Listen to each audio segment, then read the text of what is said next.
রাতে রাতে বন্ধুরা, কেমন আছো তোমরা সবাই? আশা করি অনেক ভালো আছো। আমরাও কিন্তু ভগবানের কৃপায় ভালোই আছি। আমার নতুন আরও একটি ব্লগে তোমাদের সবাইকে জানাই অনেক ভালোবাসা, অনেক স্বাগত। প্লিজ বন্ধুরা, আজকের ভিডিওটি স্কিপ না করে পুরো ফুল দেখো।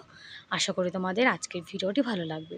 সকালে উঠে কিন্তু আশিবাসি কাজ আমি সবই করে নিয়েছি, আর স্নানটাও কিন্তু হয়ে গেছে। আর গরম কিন্তু ভীষণ ভীষণ পড়েছে আমাদের এখানে, কিন্তু কখনো কখনো তাপমান 45 ডিগ্রি হয়ে যায়। আর তোমরা তো জানো 45 ডিগ্রি মানে কত গরম। দুপুরবেলার টাইমে ভীষণ লু চলে, একটুও বাইরে বেরানো যায় না। আর এই যে শিবজির মাথায় জল ঢালছি, যেটা আমি প্রতিদিনই কিন্তু করে থাকি। শিবজিতে জল ঢালা, তারপরে সূর্য দেবতা মানে সূর্য দেবতাকে জল অর্পণ, তারপরে তুলসীজিতে জল অর্পণ, এটা কিন্তু আমি রোজ সকালেই করে থাকি। আর আমার তো বাড়িতে গোপাল সোনা আছে, যার জন্য কিন্তু আমাকে সকাল সকাল স্নান করে রান্না করতে হয়। আর আমাদের কি জানো তো, মেয়েদের কখনো বাসি কাপড়ে রান্নাঘরে ঢুকতেই নেই। যতটা সম্ভব হয় স্নান করে রান্না করাটা কিন্তু ভালো, কিন্তু সবাই তো আর স্নান করতে পারে না। কিন্তু রাত্রিরে যে ড্রেসটা পরতে হয় সেটা কিন্তু সকালে চেঞ্জ করে নেওয়াই ভালো। আর দেখো কত সুন্দর তুলসী গাছে পাতা হয়েছে। আমাদের তো গোপাল সোনা আছে, যার জন্য প্রতিদিন কিন্তু আমাদের অনেকগুলো করে তুলসী পাতার দরকার। তাই গাছটাকে কিন্তু অনেক যত্ন করে রাখতে হয়। মাঝে মাঝে ময়ূরে এসে গাছের যে কচি পাতাগুলো সেগুলো সব খেয়ে চলে যায়। রাত্রিরে এই যে নিরামিষ আমিষ সব বাসন মেজে আলাদা আলাদা করে রেখে দিয়েছিলাম। রান্নাঘরটাও কিন্তু গুছিয়ে রেখেছি। আর আমি কিন্তু প্রতিদিন এঁটো বাসন মেজেই কিন্তু রেখে দিই। আর কালকে একটু লুচি বানিয়েছিলাম, তার থেকে তেল রয়ে গেছে, তো তেলটা ঢেলে রেখে কড়াইটা ধুয়ে তারপরে কিন্তু রান্না করতে হবে। আজকে সকালে করব এঁচোড় বিরিয়ানি। আর জানো তো, নিরামিষ এঁচোড় বিরিয়ানি খেতে কিন্তু খুব খুব ভালো লাগে। মাছ মাংস দিয়ে পেঁয়াজ রসুন দিয়ে যেমন বিরিয়ানি ভালো লাগে, সেরকম কিন্তু নিরামিষও ভালো লাগে। আর আমি কিন্তু মাঝে মাঝেই এই নিরামিষ এঁচোড় বিরিয়ানি, কখনো কখনো ভেজিটেবল বিরিয়ানি, এগুলো কিন্তু বানাই। আর আমরা যা মানে গোপাল সোনাকে যা সেবা দিই সেগুলোই কিন্তু আমরা পাই। আর গোপাল সোনাকে তো পেঁয়াজ রসুন দিয়ে সেবা দেওয়া যায় না, যার জন্য সব কিন্তু নিরামিষই হয় বেশিরভাগই আমাদের। শুধুমাত্র মুসুরির ডালটা আলাদা হয়। আর মুসুরির ডাল তো গোপাল সোনার ভোগে লাগে না, যার জন্য সেটা আমরাই খাই। আর সবাই বলে যে সংসারে মা লক্ষ্মীর কৃপা পেতে গেলে সবসময় কিন্তু ঘর বাড়ি পরিষ্কার পরিচ্ছন্ন করে রাখতে হয়। বিশেষ করে রান্নাঘরটা পরিষ্কার করে এঁটো বাসনগুলো মেজে রাখাই কিন্তু ভালো, তাতে নাকি মা লক্ষ্মীর কৃপা হয়। আর কি জানো তো, আমরা তো অতিরিক্ত বড় লোক না, কিন্তু যা আছে ভগবানের কৃপায় ভালোই আছি, কোনো অভাব নেই। আর যদি সংসারে অভাব না থাকে তাহলেই তো মনে হয়, তাই না, যে মা লক্ষ্মীর কৃপা আছে। আর এটাই কিন্তু মা লক্ষ্মীর কৃপা, যে সংসারে কখনো অভাব আসে না। অতিরিক্ত পয়সা তো নেই, তবুও যা আছি ভগবানের কৃপায় ভালোই আছি। ভগবানের কাছে কামনা করি এরকমই যেন ভালো থাকতে পারি। আর নিরামিষ বাসন সব কিন্তু যে রেখে দিয়েছি, এটা আমার গোপাল সোনার র্যাক, এটাতে সব নিরামিষ বাসনপত্র রেখে দেওয়া হয়েছে। তারপরে চলে এসেছি, ধনিয়া আর জিরে ভালো করে একটু ভেজে নেব। আজকে ওই যে এঁচোড় বিরিয়ানি করব, যার জন্য নিরামিষ যা মশলা লাগবে সেটা সব ভেজে নিচ্ছি। আর আমি কিন্তু বাড়িতেই সবসময় গরম মশলা ভেজে তারপরে গুঁড়ো করে রাখি। ওই প্যাকেটে যে মশলা পাওয়া যায় সে মশলা না আমার একদম ভালো লাগে না। তোমরা প্যাকেটের গরম মশলার গন্ধ শুনে দেখবে, আর বাড়িতে মানে আস্ত গরম মশলা মানে দারচিনি এলাইচি লবঙ্গ এগুলো গুঁড়ো করে তারপরে রান্না করে দেখবে, যেটা বাড়িতে বানানো হয় সেটা স্বাদ কিন্তু বেশি ভালো। এদিকে আদা জিরে শুকনো লঙ্কা বেটে নিয়েছি, এঁচোড় আর আলু কিন্তু আমি একটা সিটি দিয়ে নিয়েছি। আর এই যে বিরিয়ানি মশলা এনেছিলাম আগে দিয়ে, এই বিরিয়ানি মশলা দিয়েই কিন্তু এখন রান্নাবান্না করব। আর এভাবে এঁচোড় বিরিয়ানি করলে আমার ছেলে আমার বর ভীষণ ভালো খায়, আমারও ভালো লাগে। আর আমি কিন্তু ছাদের উপরে বসে রয়েছি, আশেপাশে কিন্তু ময়ূরে ডাকাডাকি শুরু করেছে। তোমরা প্লিজ একটু মানিয়ে নিও। আমি যখন ঘরে বসে ভয়েস দিই তখনও কিন্তু মাঝে মাঝে ময়ূরের আওয়াজ চলে আসে। কি বলো তো, ওই ছাদের পথে ঘোরাঘুরি করে ডাকাডাকি করে, আর ওদের আওয়াজটা না অতিরিক্ত মানে জোরে হয়, বুঝেছো, যার জন্য আমার ফোনের মধ্যেও কিন্তু মাঝে মাঝে চলে আসে। আর একটা দিদিভাই আছে ইচ্ছে ডানা অ্যাকাউন্ট থেকে, ওই দিদিভাইটা কিন্তু আগের দিন ধরে ফেলেছে। বলছে, দিদিভাই তুমি যখন ভয়েস দিচ্ছিলে পাশে কিন্তু ময়ূরের ডাক শোনা যাচ্ছিলো। হ্যাঁ গো দিদিভাই, আমি যখন ভয়েস দিই তখন না ময়ূরে ভীষণ ডাকাডাকি করে। যখন আমরা ঘরের মধ্যে থাকি তখনও কিন্তু ভীষণ জোরে আওয়াজ শোনা যায়। আর এই যে রান্নাটা কিন্তু সব মানে মশলাটা আমি আদা জিরে সব সুন্দর করে কষিয়ে নিয়েছি।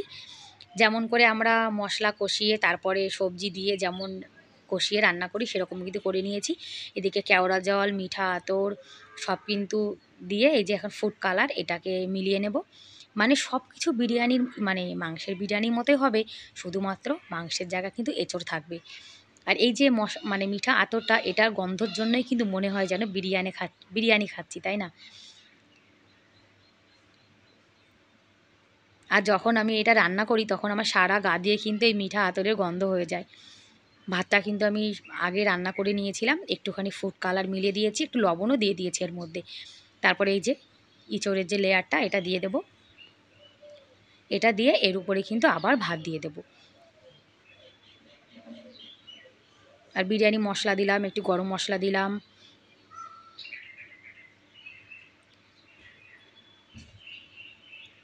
আবার উপর থেকে এই যে ভাতের লেয়ারটা দিয়ে দিচ্ছি। তোমরা যেভাবে রান্না করো আমিও কিন্তু সেভাবেই রান্না করি, কিন্তু আমার রান্নাটা অন্যরকম হতে পারে, সবার রান্না তো একরকম হয় না, কিছুটা কিছুটা মিল থাকে, তাই না? আর উপর থেকে একটুখানি ফুড কালার দিয়ে দিলাম। আর কুকারে রান্না করব, হাঁড়িতে করব না। হাঁড়িতে করলে আবার জানো তো অনেকটা ঝামেলা হয়ে যায়, আটা দিয়ে আবার ভাপ দিতে হয়। আর গ্যাসটা কিন্তু আমি একদম স্লো করে দিয়েছি, আর গোপাল সোনার জন্য আলাদা একটা কড়াইতে বসিয়ে দিয়েছি। আর দেখো কুকারের এই যে সিটি যেটা হয় সেটা কিন্তু খুলে দিয়েছি, তা নাহলে এটাতে সিটি হয়ে যাবে। 25 মিনিট ভালো করে ভাপিয়ে নিয়েছি, ব্যাস তৈরি হয়ে গেছে আমাদের এঁচোড় বিরিয়ানি। তোমরা কিন্তু চাইলে বাড়িতে এরকম বানিয়ে খেয়ে দেখতে পারো। আর এটা কিন্তু আমার প্লেট, এটাতে পেঁয়াজ দেওয়া রয়েছে, এটা আমি খাবো, যার জন্যে পেঁয়াজ দিয়েছে। আর আমার বোন না পেঁয়াজ খায় না। আর এই যে আমার গোপাল সোনার থালা, এখন আমার গোপাল সোনা আজকে এঁচোড় বিরিয়ানি দিয়ে সেবা করছে। আর আজকের ভিডিওটি কেমন লাগলো কমেন্ট করে কিন্তু অবশ্যই জানিও। আর ভিডিওর কোনো অংশ ভালো লেগে থাকলে প্লিজ একটা লাইক করে দিও। আর আমার চ্যানেলে তোমরা আজকে যারা নতুন আর ভিডিওটি দেখছো, তোমাদের যদি এরকম ভিডিও দেখতে ভালো লাগে তাহলে কিন্তু তোমরা চাইলে আমার এই চ্যানেলটিকে সাবস্ক্রাইব করে আমার এই ছোট্ট পরিবারের পাশে থেকে যেতে পারো। আর এই কাজটি যারা অলরেডি করে দিয়েছো তাদেরকে অসংখ্য ধন্যবাদ। খাওয়া দাওয়া হয়ে গেছে, বাসন টাসন মেজে নিয়েছি, আর রান্নাঘরটাও কিন্তু পরিষ্কার করে নিয়েছি। আর নিরামিষ আমিষ সব বাসন কিন্তু আলাদা করে মেজে রেখে দিয়েছি। এদিকে ঘরটাও কিন্তু গোছানো গাছানো হয়ে গেছে। আর এই যে বড় গোপাল বসে বসে এখন দুই ভাই খেলা করছে, এইটা বড় গোপাল আর সামনে ছোট গোপাল। এই দুই গোপাল কিন্তু সারা দিন এই ঘরের মধ্যে বসেই দুষ্টুমি করে। এখন তো অনেক গরম পড়েছে, বাচ্চা কাচ্চা তো বাইরে যেতে পারে না, যার জন্য কিন্তু ঘরের মধ্যে বসে দুই ভাই দেখো গাড়ি নিয়ে খেলা করছে। আর আমাদের রাজস্থানে গরম যেমন বেশি পড়ে, শীতও কিন্তু তেমন বেশি পড়ে, জানো তো। মানে সহ্য করার মতো না। যতটা সময় কারেন্ট থাকে কুলারের হাওয়া খাই, তখন না গরম মনে হয় না। যখন ওই রান্না বান্না করি কুলারের পাশে থাকতে পারি না, তখন এত গরম লাগে, মনে হয় যেন রান্না করতে করতেই না আমার হার্ট ফেল হয়ে যাবে। তখন মনে হয় যে রান্নাটা যদি করা না লাগতো তাহলে কিন্তু ভালোই হতো। কিন্তু কি করব বলো, একার সংসার, এখন যদি রান্না বান্না না করি তাহলে কেই বা করে খাওয়াবে, তাই না? তারপরে এই যে টুকিটাকি কাজবাজ, ঘরবাড়ি গোছানো, তারপরে মানে হালকা পাতলা ডাস্টিং ক্লিনিং, এটা তো প্রত্যেক দিন করাই লাগে। আর রাজস্থানে জানো তো অনেক ধুলোর হাওয়া চলে, আন্ধি যাকে বলে, মানে হাওয়ায় সবসময় ধুলো চলে, যার জন্য সব সময় কিন্তু ঘর বাড়ি যত ছোটো মোটো দামি কম দামি যা ফার্নিচার আছে সেগুলো কিন্তু পরিষ্কার করে রাখতে হয়। আর দামি হোক কিংবা মানে কম দামি হোক, সব ফার্নিচার কিন্তু যত্ন করে রাখলে দেখবে অনেক দিন ভালো যায়। আর আমার সংসারে কিন্তু দামি কোনো জিনিস নেই, কিন্তু যা আছে আমি কিন্তু এতেই খুশি। আর এটাকেই কিন্তু আমি সুন্দর করে গুছিয়ে গাছিয়ে পরিপাটি করে রাখার চেষ্টা করি। আর ঘর বাড়ি যদি গুছিয়ে পরিপাটি রাখতে চাও তাহলে কিন্তু অনেকটা খাটনি করতে হয়, জানো তো। শুধুমাত্র ঘর বাড়ি না, যে কোনো কাজে তুমি যত মন লাগাবে, যত কষ্ট করবে, ততই কিন্তু সে কাজটা ভালো হবে। আর আমার জানো তো ছোটোবেলা থেকে মানে ঘর বাড়ি এলোমেলো একদমই ভালো লাগে না। আমি বিয়ের আগেও কিন্তু আমার মা বলতো আমি নাকি ঘর বাড়ি পরিষ্কার রাখতাম, তারপরে জামা কাপড় সব গুছিয়ে রাখতাম। আর বিয়ের পরে কিন্তু যে নিজের ছোট্ট একটা সংসার হয়েছে এটাকে কিন্তু নিজের মনে করে পরিষ্কার করি। আর বাড়িটা যতই নিজের না হোক, এখন আমরা থাকি তার মানে এখন তো নিজে। আর জানো তো আমরা এই যে বাড়িটাতে থাকি, এই আমাদের চাচি এত ভালো, মানে কখনো মনে হয় না যে এটা আমাদের বাড়ি না। আর যখন চাচি আমাদের বাড়িতে আসে, আমাদের বড় চাচি, তখন জানো তো নিজের মায়ের মতনই কিন্তু ভালোবাসে, ভীষণ ভীষণ ভালো। আর দেখো যে ভালো তাকে কিন্তু ভালো বলতেই হয়। ঘর বাড়ি সব পরিষ্কার পরিচ্ছন্ন হয়ে গেছে, আর আমার সোনা কিন্তু বারবার আমার পেছন পেছন ঘুরে বেড়াচ্ছে। আর আমার সোনা জানো তো ছোটোবেলা থেকে এরকম, আমি যেদিকে যাই আমার সঙ্গে কিন্তু সেদিকেই যায়। আর আমি ভিডিও করছি যার জন্য কিন্তু চুপ করে বসে রয়েছে, নড়াচড়া করছে না। এদিকে গ্যাস ওভেনটা কিন্তু পরিষ্কার করে নিয়েছি। তারপরে কিন্তু আমরা সন্ধ্যাবেলাতে একটু বাজারে এসেছিলাম, এখনও সন্ধ্যা হয়নি, মানে সন্ধ্যা হবে হবে ভাব, হালকা হালকা সন্ধ্যা হয়েছে। এখানে পার্লারে এসছি।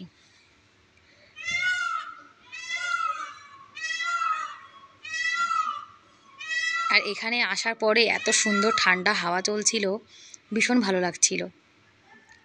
আর আমার বর কিন্তু আমাদেরকে এখানে নামিয়ে দিয়ে সবজি কিনতে গেছে। এখন আমি আর আমার সোনা পার্লারের দিকে যাচ্ছি। আর এই পাশে রয়েছে স্মার্ট বাজার।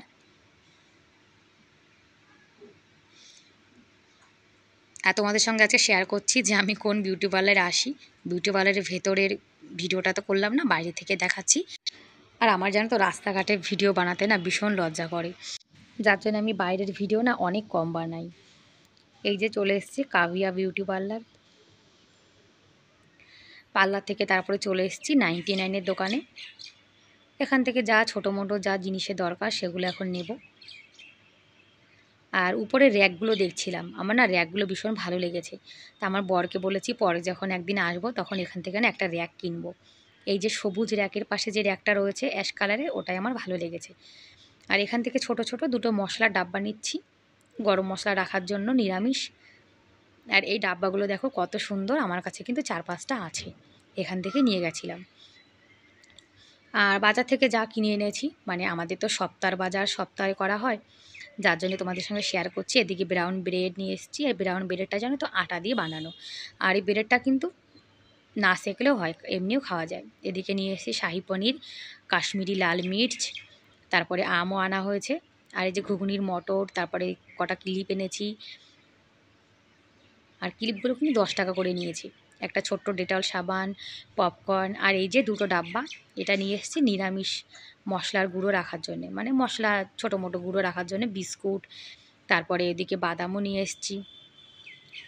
আর ঘুগনিটা আমার ছেলে ভালো খায়, যার জন্য কিন্তু ঘুগনির মটরটা সবসময় ঘরে রাখতে হয়। আর বাদামের ভীষণ দাম, বাদাম কাজু এগুলো খেতে তো ইচ্ছা করে, কিন্তু দামও অনেক। আর এই যে লবঙ্গও নিয়ে এসেছি। গরম মশলার মধ্যে কিন্তু মাঝে মাঝে লবঙ্গ দিতে হয়। আর এই যে রাসনা। আর এই যে ছালনিটা দেখছো, ওই ছালনিটা কিন্তু 70 টাকা নিয়েছে। মানে এইটুকু ছালনির দাম দেখো 70 টাকা। এটাকে আবার উপরে বাঁধিয়েও রাখা যাবে। আর আলু, আলু ছাড়া জানো তো বাঙালিদের একদম চলে না, মানে সব সবজিতে শুধু আলু দরকার। দারচিনি শেষ হয়ে গেছিলো, দারচিনিও নিয়ে আসা হয়েছে। আর এখন ডালটা ঢেলে রাখবো। আর মুসুরির ডাল কিন্তু আমাদের বাড়িতে প্রতিদিনই হয়, শুধুমাত্র একাদশীর আগের দিন আর একাদশীর পরের দিন আমরা মুসুরির ডাল খাই না। কি বলো তো, আমরা তো মাছ মাংস পেঁয়াজ রসুন মানে ডিম এসব খাই না, যার জন্যে মুসুরির ডালটা আমাদের বাড়িতে বেশি দিন মানে বেশিরভাগ খাওয়া হয়। মুসুরির ডাল খাওয়া কিন্তু অনেক ভালো, মানে যারা মাছ মাংস ডিম না খায় তাদের জন্য মুসুরির ডালটা কিন্তু ভালোই একটা অপশান। আর ঘুগনি, ঘুগনি আমার ছেলের ভীষণ প্রিয়। আর এই ডাব্বাটার মধ্যে কিন্তু আমি আমার গরম মশলা সব রেখে থাকি, মানে ইলাইচি লবঙ্গ যা আছে সব রেখে দিই। আমার নিরামিষ আমিষ মানে ডাব্বা বেশি হয়ে গেছে।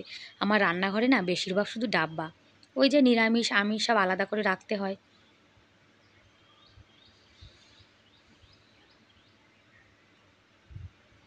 আর চা দিয়ে খাওয়ার বিস্কুট, এই বিস্কুটটা চা দিয়ে খেতে ভীষণ ভালো লাগে। আর এই সংসারের কাজের মধ্যেই কিন্তু নিজের খুশি খুঁজে পেয়েছি, যার জন্যে সংসারে কিন্তু একদম ডুবে গেছি যাকে বলে। যতদিন বেঁচে থাকবো এভাবেই কিন্তু সংসারের কাজ করে যেতে হবে, মানে শেষ নিঃশ্বাস পর্যন্ত কিন্তু আমাদের মেয়েদের সংসারের কাজ করে যেতেই হয়, তাই না? এই কাজ থেকে কিন্তু কোনো ছুটি নেই, যতদিন বাঁচবে ততদিন কাজ করতে হবে। আর কাজ না করলে কিন্তু কেউ ভালোবাসবে না। ডাব্বাগুলো ধুয়ে দিয়েছি। আর এদিকে ওই যে রসনা এনেছি প্যাকেটটা, ওই একটা প্যাকেট দিয়ে কিন্তু আমি দুটো গ্লাসে মিলিয়ে নিয়েছি। আর জানো তো এই মানে রসনার ড্রিঙ্কটা খেতে কিন্তু ভীষণ ভালো। ঠান্ডা জলে যদি একটা মানে ঠান্ডা জলে এই রসনার এক প্যাকেট মিলিয়ে খাওয়া যায়, তাহলে কিন্তু সব ক্লান্তি দূরে চলে যায়। আমরা ওই যে কোল্ড ড্রিঙ্ক খাই, কোল্ড ড্রিঙ্কে দিয়ে কিন্তু এরকম রাসনা খাওয়া খুবই ভালো। যার জন্য 2 গ্লাস নিয়ে নিয়েছি, একটা আমার বর খাবে আর একটা আমি খাবো। এটা খাওয়ার পরে জানো তো ভীষণ ভীষণ ভালো লাগে, মানে বাজার থেকে আসার পরে যতটা ক্লান্ত হয়ে গেছিলাম, এটা খাওয়ার পরে কিন্তু ভালোই লাগছে। ব্যাস বন্ধুরা, আজকের মতো এ পর্যন্তই। Bye bye.